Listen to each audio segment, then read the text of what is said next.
건 아니니까 또 여전히 교회를 전도를 해서 교회를 책임지고 말씀을 전해서 하나님의 이 생명의 기대를 계속 있게 만들어야 된다. 이런 관점에서 성경이 기록된 것이다 라는 이런 인식을 분명히 하시기를 바랍니다. 이것을 구속이라고 그럽니다. 구속. 구속이라는 말은 여러 의미가 있지만 큰 의미로는 값을 주고 사서 본 주인에게 되돌려준다. 그런 의미가 있고, 지금 룻기에서 다루는 것과 같이 대를 이어준다. 잃었던 생명을 회복해준다. 그런 의미가 있습니다. 그러니까 우리 형제 자매님들도 그래도 이제 뭐 보편적으로 이제 저나 또는 이제 적어도 이제 뭐 소망이 별로 남지 않은 그런 이제 나이 든 형제들을 계속 바라볼 것이 아니라 특히 우리 젊은 청년 형제 자매들 수영이 그 다음에 여기 우리 동윤이 형제 그 약혼 여인 혜경이 자매 잘 왔어요. 앞으로는 이런 젊은 청년 형제 자매들이 책임지고 복음을 다른 사람들에게 전파해서 사람들을 모아서 진리를 잘 가르쳐서 그들도 모두 다 하나님의 예정하신 구원자이신 하나님의 택하신 아들인 예수 그리스도께 모든 영혼들을 중매시키는 일을 잘 해야 된다는 거예요.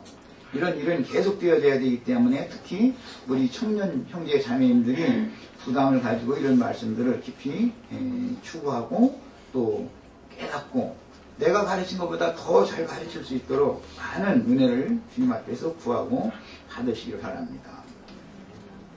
자, 그 다음에 여기 나오는 이제 계보 중에서 보면 다윗까지만 지금 기록이 됐어요. 그런 걸 보면 솔로몬이나 르호보암의 대로 이어지는 다윗, 솔로몬, 르호보암, 아사 이렇게 쭉 이어지는 이 계보에 대해서 기록을 하지 않았다라는 것은 다윗이 기름 부음을 받고 혹은 다윗이 왕에 등극하자마자 그 사이에 있던 어떤 종을 통해서 룻기를 기록하게 했다는 걸 알 수 있습니다. 이 룻기는 실제 역사상으로는 사사들의 때에 있었던 일을 기록한 것이기 때문에 사사시대의 일을 기록한 것이기 때문에 많은 학자들은 뭐 사무엘이 가장 이 룻기를 기록했을 가능이 많다 그러지만 뭐 그걸 정확하게 사무엘이 기록했다고 되어 있지 않기 때문에 확정적으로 말할 수는 없고 누군가 어쨌든 기록을 한 건데 다윗의 후대에 대해서는 기록하지 않았다라는 것은 다윗의 후대에 누가 그 대를 이었는지를 모르는 사람이 지금 기록을 했다라는 것, 다윗까지만 알고 있는 사람이 기록을 했다라는 걸 우리는 알 수 있습니다. 자, 이런 걸 통해서 우리가 생각해 볼 것은 우리 세대에 누가 어떤 이제 그 하나님의 생명의 계보를 이렇게 쭉 이런 것은 이제 교회사라고 흔히 말하는데 교회사를 이제 기대를 이렇게 기록을 할 때 뭐 개혁자들의 이름 뭐 칼빈이나 쯔빙글이나 뭐 이제 이런 후스나 이런 분들의 이름을 이제 기록을 한 다음에 대부분 보면 이제 두 계열로 갑니다.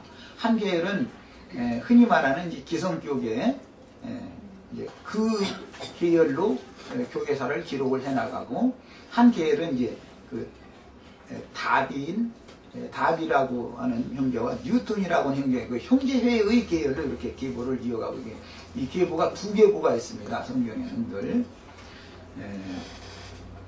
그래서 이제 우리는 사실은 개혁자들 다음에 이어지는 계보가 다비나 뉴턴이라고 하는 그런 앞선 선진들의 그 계보에 속하는 그런 계보입니다. 그러니까 이제 말하자면 이제 청교도 계열이다 이제 이렇게 흔히들 말하는데 이제 그런 계보들이죠. 그런 계보입니다. 그래서 이제 그 계대를 이제 쭉 기록을 더 한다면은 가령 이것은 이제 비유입니다. 저를 아시던 어떤 분이 거기까지 계대를 기록을 했다 그러면 제 이름을 마지막으로 넣겠죠. 한참 뒤에 사람이 기록한다면 그 후대의 어떤 계보도 그런 분이 이런 말씀을 가르치고 이렇게 사역을 했다라는 걸 또 이제 계보를 더 기록을 하겠죠. 이런 것과 같은 이치라는 거예요. 이제 예를 들은 겁니다. 한번 오해가 될 염려도 있지만 이제 예를 들어서 이해를 시켜드리느라고 이렇게 말씀드린 거예요. 자, 이제 이런 큰 윤곽을 가지고 말씀에 대한 이제 깊이 안으로 들어가도록 합니다.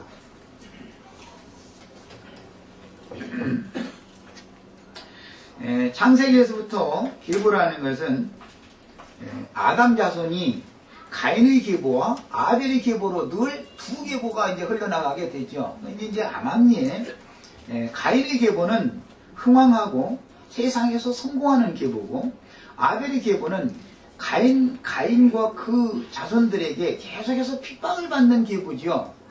그러니까 이제 순교자들이 많이 나오는 계보는 아벨의 계보죠. 그 조상 자체가 그 이제 형에게 순교를 당한 일이니까 이제 상징이죠. 하나님을 섬기는 그 제사 문제로 이제 순교를 당했죠. 제사 방식이 다르다. 하나님을 섬기는 방식이 다르기 때문에 죽이고 죽고 이제 이렇게 된 것이거든요. 이것은 이제 비유적으로 예수님이 이 땅에 오셨을 때 하나님을 믿지 않는 사람들에게 죽임당하는 것이 아니라 하나님을 열심히 섬기고 하나님을 믿는 유대교의 지도자들과 유대인들에 의해서 핍박받고 박해당하다 결국은 죽게 됐잖아요. 이제 그래서 형의 계보, 육의 계보가 언제나 육의 계보는 영의 계보를 핍박하고 학대하게 되어 있는 것이다. 그러나 성경에는 암암리에 하나님은 영적 계보를 영원한 하나님의 왕국의 후사로 삼아주신다라는 것이 이제 성경이 말하고자 하는 핵심 큰 주제라고 할 수가 있습니다. 그래서 창세기에서부터 보면 아담의 장자에는 가인이고, 그 다음에 이제 그 가인의 그 후예들이 가인이 이제 에덴 동산 밖으로 쫓겨나가지고 자기 아들 에녹이라는 그 장자의 이름으로 에녹성을 건축을 하게 되죠. 그 에녹성에서 사는 사람들의 이름 중에는 이제 라멕이라는 이제 아주 당대 유명한 큰 자가 나오게 되죠. 그 다음에 이제 쭉 더 이어서 나가면서 보면 노아의 때가 되었을 때 그때는 당대의 유명한 자들, 큰 자들, 넷피림들이 태어나게 되는 얘기가 이제 또 나오고, 그 다음에 또 조금 더 쭉 더 나가서 보면 이제 노아의 때 이제 하나님의 심판이 있었었고, 그 다음에 노아의 세 아들 중에 함의 계보 중에 니므롯이라고 하는 아주 큰 연골이 이제 기록이 됩니다. 그리고 나서는 신할 땅 바벨에 가서 바벨탑을 이제 쌓는 이야기로 한 단락이 마감이 되어지고, 그 바벨 땅에서 한 사람 아브라함을 불러내가지고 다시 이제 생명의 계보를 회복하는 이야기로 성경이 기록이 되어져 나가게 됩니다. 아브라함에게서도 두 계보가 나오죠. 이스마엘이라고 하는 아들 장자의 계보와 이삭이라고 하는 사자지만 영적 장자의 계보가 이렇게, 성경에서는 이처럼 계보가 두 계보가 계속해서 흘러나가는데, 창세기 시작에서 비유적으로 알아듣기 쉽게 이제 성경에 설명한 바가 뭐냐, 뱀의 후손